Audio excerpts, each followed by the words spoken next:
जब भी कभी आप ये बता रहे हो कि ये वाला पेंडुलम क्या, जो भी सिंपल हार्मोनिक मोशन है, हम जब भी बोलेंगे कि ये लीड कर रहा है, ये लैग कर रहा है, ठीक है, तो हमेशा उसका फेज जरूर आप बोलोगे। आइदर हम बोलेंगे ये it is leading it by this much angle और it is lagging it by this much angle. Okay, वो एंगल से ही रहेगा, मतलब कि कितना है। हाँ बिल्कुल, एंगल के थ्रू ही आपको बताना पड़ेगा। हम बोलेंगे या तो ये इससे इतना पीछे है या ये इससे इतना आगे है। Is that clear? हाँ sir, yes sir. Understood? Okay, एक और देखते हैं, इसका बताना जरा। अब मैं इस बात को हाँ, एक और इसको देखो। हाँ, एक ये पहले पेंडुलम ही देख लेता हूँ, उसके बाद से मैं आगे एग्जांपल चेंज कर दूंगा। एक ये है, it is at its negative maximum and reaching to the mean position, and it is at its mean position reaching to the maximum, negative maximum. बताओ, what is the phase difference?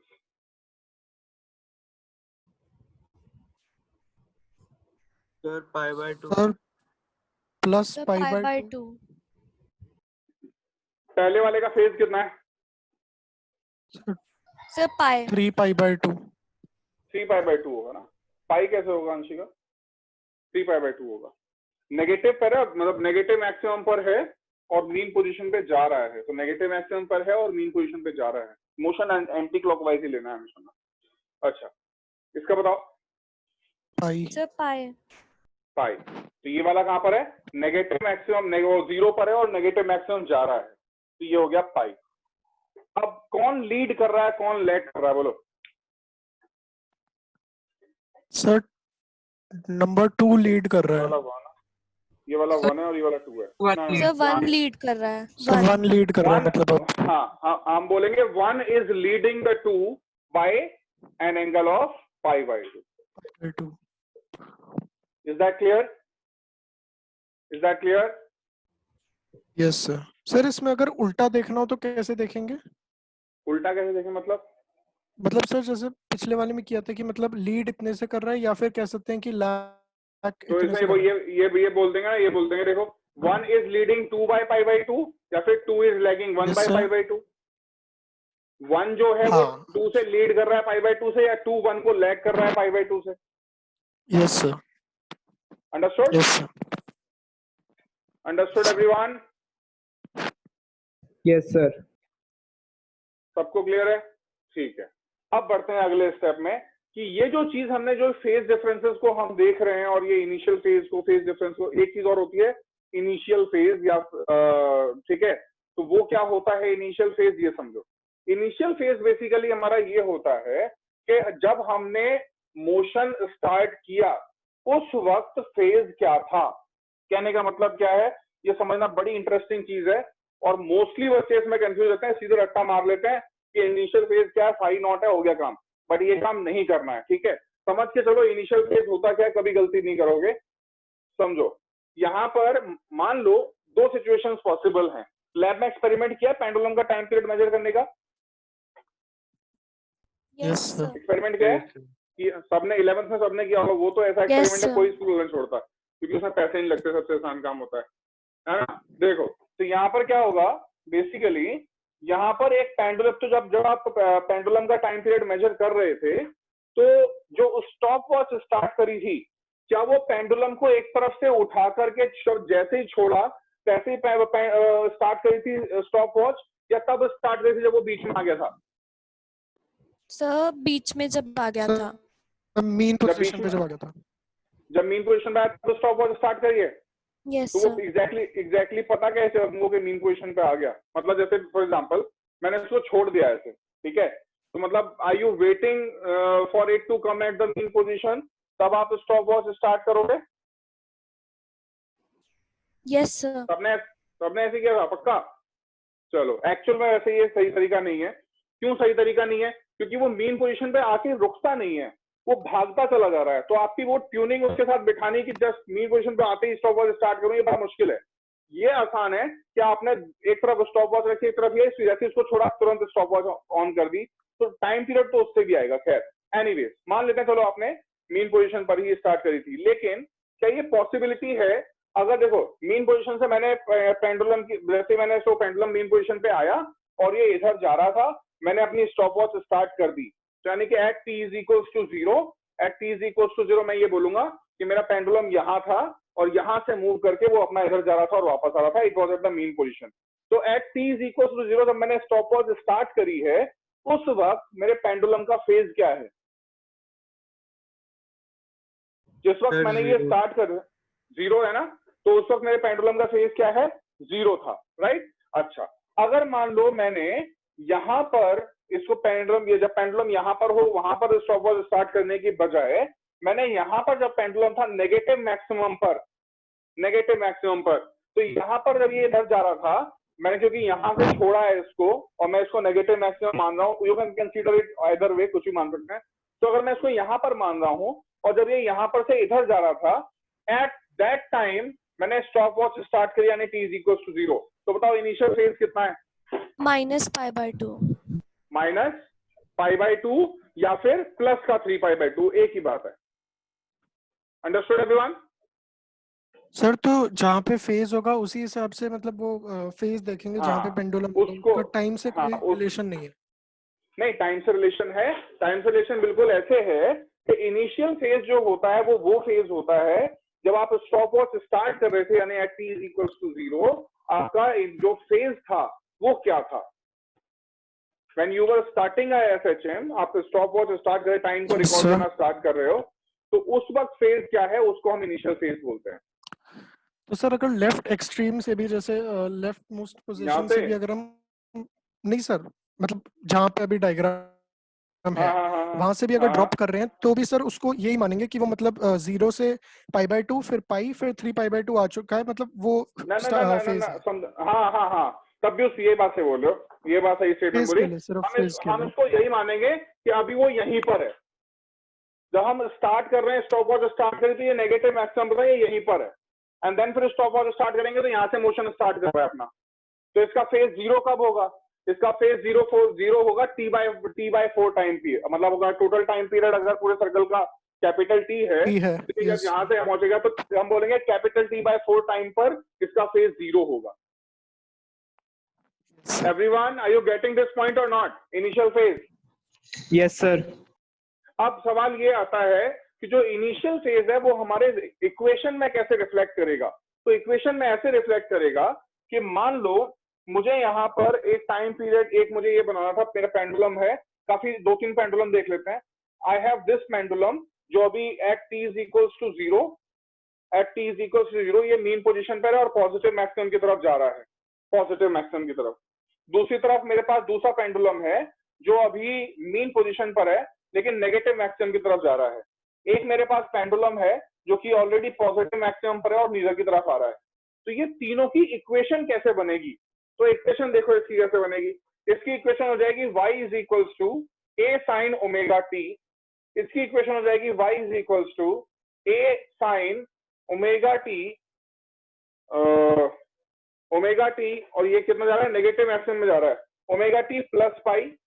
और इसकी third वाली की equation बनेगी y is equals to a sin omega t plus π/2।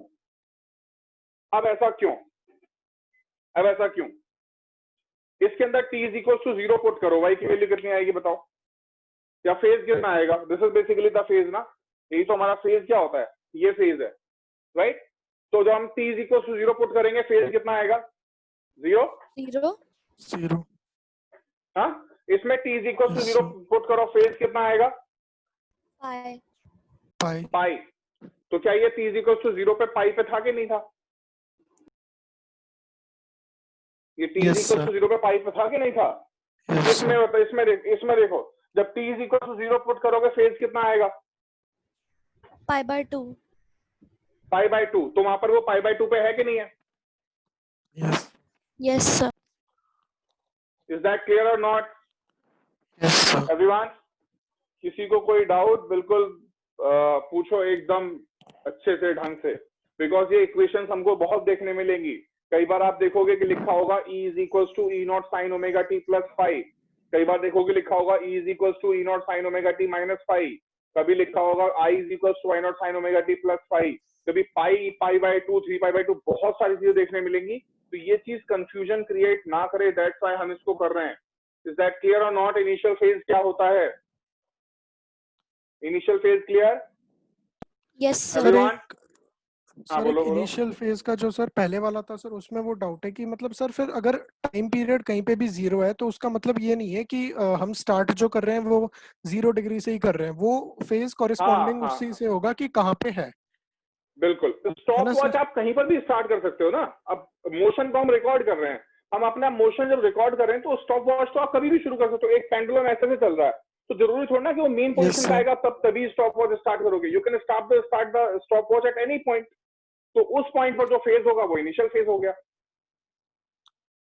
हाँ तो वो phase understood? Position से ही रहेगा उसका, वो टाइम इक्वल टू हाँ 0 से नहीं हाँ होगा। हाँ, हाँ बिल्कुल बिल्कुल बिल्कुल। Yes sir. ऐसा नहीं ओके है, सर। ऐसा नहीं, हाँ ऐसा नहीं है, ऐसा बिल्कुल नहीं है कि आपने जिस वक्त t इक्वल टू 0 पे जैसी अपनी स्टॉप वॉच स्टार्ट करी तो हम तब से फेज काउंट करना शुरू करेंगे। नहीं, फेज हमको बताता है पार्टिकल की पोजीशन और डायरेक्शन।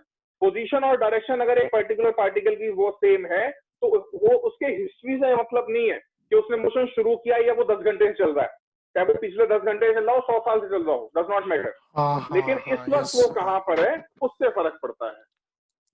Yes sir. अभी प्रेजेंट लोकेशन से फेज में फर्क पड़ता है, हिस्ट्री ऑफ द पार्टिकल से फर्क नहीं पड़ता। This you can note this point कि फेज जो है does not depend upon the history of motion of the particle के। वो हिस्ट्री ऑफ मोशन क्या है पार्टिकल की, उससे कोई फर्क नहीं पड़ता। Right now when you started the stopwatch, उस वक्त जो फेज होगा that will be known as the initial phase.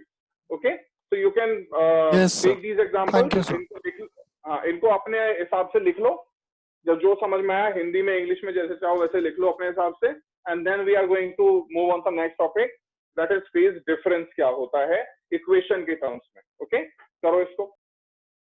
तो यहां तक डन। इसके बाद हम थोड़ा देख लेते हैं आगे कि एक्चुअल में अब हम अपना ईएमएफ और करंट वाली बात पर जाते हैं कि ईएमएफ और करंट की इक्वेशंस में ये किस तरह से रिफ्लेक्ट करेगा। जस्ट लुक एट दैट, ये समझना। जैसे फॉर एग्जाम्पल हम लेके चलते हैं, फॉर एन इंडक्टर,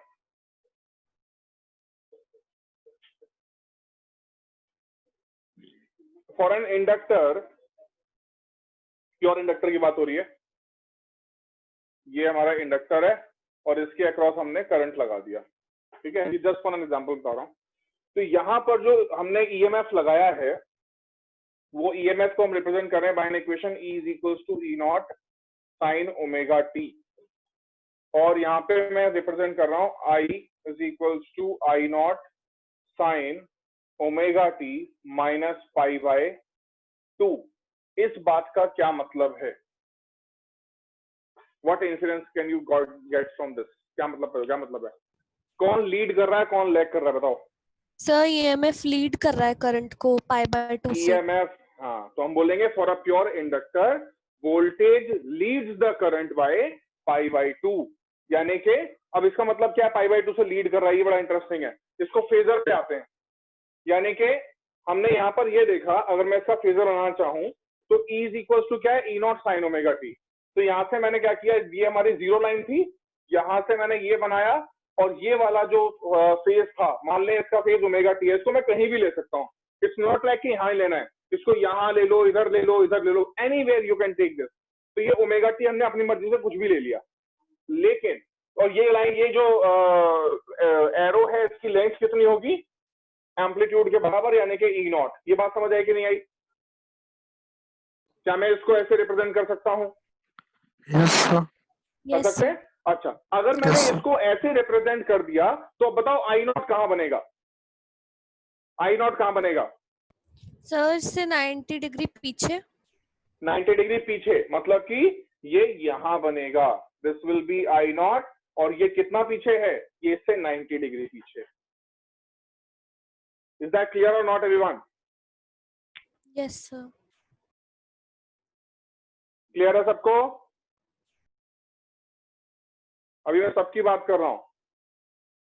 अंडरस्टूड? चलो, Yes, एक जरा sir. ये बना के ट्राई करो। फॉर अ कैपेसिटिव सर्किट, जो कैपेसिटर होता है, for a capacitive circuit, only capacitor लगा रखा है, जो हमने वोल्टेज लगाई है वो लगाया E is equals to E naught sine omega T, और जो हमने ये बनाया है I, वो I है I not sine omega T plus pi by 2। बनाना जरा कैसे बनेगा, इसका फेजर कैसे बनेगा, मतलब यही आप देखो, इसमें मैंने सर्कल रिप्रेजेंट कर रखा है। आप जब एग्जाम में कर रहे हो उसको फेजर बना रहे हो, तो फेजर बनाने के लिए don't need to make this circle, simply हम यहाँ पर ऐसे लाइंस बना देंगे। जैसे मैं इसका बना के दिखाता हूँ, अभी इसका बना के दिखाता हूँ, तो फिर हमको ये सारी कहानी और ये सब बनाने की जरूरत नहीं है। जैसे मुझे मान लो फेजर बनाना है इसका मुझे फेजर बनाना है, तो इसका फेजर कैसे बनेगा, आप पेंसिल से ऐसे ये एक्सिस बना लोगे, मैं रेड कलर से बना दे रहा हूँ, पेंसिल से आप ऐसे एक्सिस बना लोगे, ये विजिबल है? यस ऐसे मैंने एक्सिस बना दी और सिंपल एक्सिस बना देनी है। इसके बाद में हम ई का बनाते हैं, तो ई का हमने यहाँ पे ये बना दिया, तो this is our E naught at an angle omega t. अब आई कहाँ बनेगा, ये बनेगा बोलो पाई बाय 2 आगे, तो यानी कि यहाँ बनेगा, तो this is my I not pi by 2 आगे। Is that clear? तो एग्जाम में जब आपको बोला जाए कि इस प्योर रेजिस्टिव का फेजर बनाओ, प्योर कैपेसिटिव का फेजर बनाओ, एल आर का, एल सी आर का, या फिर इस तरह से कोई भी फेजर बनाने के लिए कहा जाएगा, तो you can make the phasors like this. Sir ये जो इक्वेशन है ये हम डिराइव करेंगे या फिर ये ऑब्जर्वेशन बेस्ड है? ये डिराइव करेंगे, बिल्कुल डिराइव करेंगे। जो हमने अभी लिखा था ना, उसमें जब टेबल बनाई थी उसकी ऑल्टरनेटिंग करंट में कौन कौन से टॉपिक्स हैं, तो वो टॉपिक में जो हमने लिखा ना, दो तरह के सर्किट होंगे, pure circuit and combined circuit. तो प्योर सर्किट में रेजिस्टिव, इंडक्टिव, कैपेसिटिव, ये सारी इक्वेशंस हम डिराइव करेंगे कि ये पाई बाय 2 प्लस पाई बाय 2 क्यों है और ये माइनस पाई बाय 2 क्यों है, ये सब डेरिवेशंस हैं यहाँ पर। ठीक है सर, ये जो आपने फेजर डायग्राम बनाया है इसमें ये नीचे की तरफ ओमेगा टी क्यों है?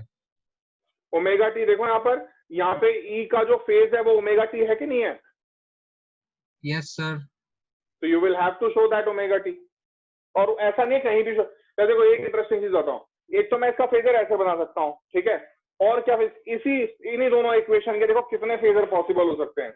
ये अच्छा क्वेश्चन पूछा, देखो इन्हीं दोनों इक्वेशन से दुनिया भर के फेजर बना सकते हो, डिपेंडिंग अपॉन आपने ओमेगा टी कहाँ बना रखा है। जैसे यहाँ पर मैंने एक दोबारा एक्सिस ये ड्रॉ करी, this is the axis I draw, ये और ऐसे। अब मेरा मन कर रहा है मैं ओमेगा टी को वहां की बजाय लेने के, मैं ओमेगा टी को यहां ले लूं, ये मैं ले लिया ई नॉट, और मैं ओमेगा टी ये ले रहा हूं पूरा, तो फिर आई नॉट कहां बनेगा, इससे जस्ट 90 डिग्री आगे। तो हमको बस इनमें डिफरेंस 90 डिग्री का दिखाना है, ओमेगा टी जहां मर्जी बनाओ, no difference, and I can even make it like this. इन्हीं दोनों इक्वेशन का फेजर मैं ऐसे भी बना सकता हूं। एक और एग्जांपल देख लो, तो you can make the phasor whatever the way you like। मान लो मैंने यहाँ पे इसको ये कर दिया, ऐसे बना दिया, ये मेरा ई नॉट है, तो फिर लेकिन एक बात याद रखना, फेजर जो ये ओमेगा टी जो लिया जाएगा पूरा हम यहां से लेंगे। तो if this is my omega T, तो I will make it like this, यहां पर मैं इसको यहां से ये मेरा ये पूरा ओमेगा टी होगा फिर, और देन ये मेरा आई नॉट हो जाएगा, इससे पाई बाय 2 आगे। बट ये थोड़ा अजीब लगेगा देखने में, दैट्स वाई इस तरह से हम नहीं करते हैं इसको, बट करेक्ट तीनों है, नो डिफरेंस। ओके, तो ये सबसे सिंपल और ये सबसे ज्यादा यूज होने वाला ये है। ओमेगा टी को हम यहाँ छोटा सा यहाँ पे बना के चल लेते हैं, fine. And one more thing, देखो एक और बढ़िया चीज, यहाँ पर even you can make it on the axes, omega t हमने शो कर लिया, बात अलग है, लेकिन हो सकता है हम टी इज इक्वल टू 0 पे बना रहे हो, तो आप इसको ऐसे भी शो कर सकते हो, बट ऐसे बहुत कम शो किया जाता है, ज्यादा कॉमनली ये मेथड यूज होता नहीं है, ज्यादातर मेथड आपका यही मिलेगा, तो हम इसीलिए इसको लेके चल रहे हैं। अदरवाइज आप इसको ऐसे भी शो कर सकते हो कि मैंने ई नॉट को यहाँ शो कर दिया और आई नॉट को इससे 90 डिग्री आगे यहाँ शो कर दिया, दिस इज ऑल्सो पॉसिबल। तो इसमें ओमेगा टी लेकिन शो करने की जगह ही नहीं है, क्योंकि हमने ओमेगा टी को 0 ले लिया है, तो दैट इज ऑल्सो पॉसिबल। इन्हीं दोनों इक्वेशंस के दुनिया भर के फेजर बन सकते हैं। Okay, so I hope phasor का जो कॉन्सेप्ट है वो क्लियर हो गया होगा। हाँ यस यस सर। राइट, तो this is it. Next class में फिर हम स्टार्ट करेंगे अपना सब चीज। ये अच्छे से क्लियर हो गया तो अब पूरे चैप्टर में तुम्हें कोई दिक्कत नहीं आने वाली। इसकी रिकॉर्डिंग भी मैं डाल दूंगा, ये तो आज रात को डालनी पड़ेगी बिकॉज नेक्स्ट क्लास से पहले पहले जो बच्चे एब्सेंट हैं वो भी देख लें। ओके, तो दिस बाकी फिर आगे हम स्टार्ट करते हैं in the next class. Okay, उससे पहले एक चीज रिवाइज कर लेना मैथ्स में से। मैथ्स की आप लोगों ने मैथ्स में बनाया होगा ट्रिग्नोमेट्री में साइन वेव, कॉस वेव और ये सब वेव्स जो बनाई थी, वेव डायग्राम याद है? साइन वेव, कॉस वेव, ये सब बनाई थी यस सर। मैथ्स यस में। सर। मैथ्स में तो वो थोड़ा रिवाइज कर लेना। बाकी और कुछ नहीं है, बाकी सीधा हम फिर चैप्टर स्टार्ट कर देंगे। Right, okay sir. Any doubts in this तो यू मे आस्क, बाकी तो फिर हम नेक्स्ट क्लास में करते हैं। ठीक है, इसमें किसी को कोई डाउट तो थैंक यू पूछो। सर। ओके, सबको अंडरस्टूड है ये? Yes sir.